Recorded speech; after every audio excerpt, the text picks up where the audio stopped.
தமிழக வெற்றிக் கழக தலைவர் விஜய் கடந்த 13ஆம் தேதி முதல் தமிழகம் முழுவதும் தேர்தல் சுற்றுப்பயணத்தை தொடங்கியுள்ளார்.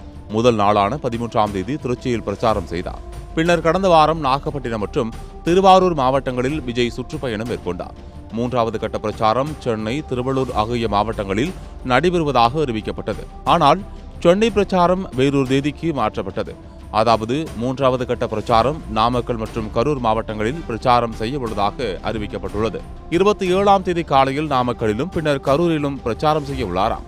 விஜய் பேசுவதற்கு கரூரில் உள்ள Karur light house corner, Pengamedu MGR சிலை அருகில் வேலுச்சாமிபுரம், 80 அடி சாலை ஆகிய 4 இடங்களை தமிழக வெற்றிக் கழகத்தினர் தேர்வு செய்துள்ளனர். இதற்காக காவல்துறை அனுமதி கேட்டு தாவேகவின் பொதுச் செயலாளர் ஆனந்த் இன்று அல்லது நாளை கரூர் மாவட்ட எஸ்பி அலுவலகத்தில் மனு அளிக்க உள்ளதாக மாவட்ட நிர்வாகிகள் தெரிவித்தனர்.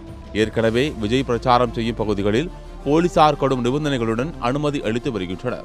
அந்த வகையில் கரூரில் அக்கட்சியினர் விருப்பம் தெரிவித்துள்ள 4 இடங்களில் ஏதேனும் ஒரு இடம் பிரச்சாரத்திற்கு ஒதுக்கப்படும் என தெரிகிறது.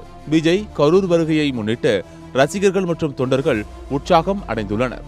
விஜய்க்கு பிரம்மாண்டமான வரவேற்பு அளிக்கவும் ஏற்பாடுகள் நடைபெற்று வருவதாக தகவல் வெளியாகியுள்ளது.